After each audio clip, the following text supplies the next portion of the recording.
ఇదైతే మా వదిన శారీ చాలా బాగుంది కదా. ఇంకా వరలక్ష్మి వ్రతానికైనా వినాయక చవితికైనా ఏదో ఒక రోజైనా కట్టుకుంటుందని ఇంకా మూల నుండి అయితే తీసాను స్టిచ్ చేసేద్దామని. సింపుల్గా బోట్ నెక్లోన ఇంకా వెనక్కి అయితే హోమ్ నెక్ పెట్టి ఈ విధంగా స్టిచ్ చేసేస్తున్నాను.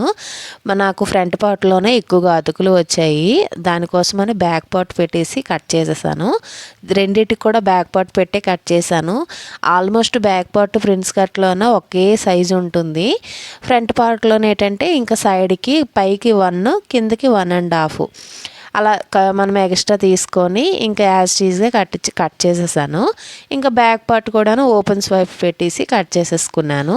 ఇలా బోట్ నెక్లో ప్రిన్స్ కట్ కొడుతూ మాత్రంగాను 1 అవర్లో చేతి పంత ఉక్స్ తాళ్ళతో కూడాను మనం ఈజీగా మిషన్ మీద కుట్టివచ్చు. ఈజీగా 1 అవర్లో అయితే కుట్టివచ్చండి. అప్పుడులో అయితే నేను 500 ఇచ్చి 2 బ్లౌజెస్ అయితే స్టిచ్ చేసుకున్నాను. అమ్మో ఎంతో కష్టం అని అనుకున్నాను, కానీ చాలా సింపుల్. ఇంకా కట్ చేసుకున్న పీసులు అతుక్కుని కావాల్సిన పీసులు అన్నీ ఈ విధంగా కట్ చేసుకొని నీట్గా ఫోల్డ్ చేసుకోవడమే. హ్యాండ్స్ అయితే బుట్ట హ్యాండ్స్ పెడుతున్నాను, అది నెక్స్ట్ వీడియోలో చూపిస్తాను. Like and subscribe.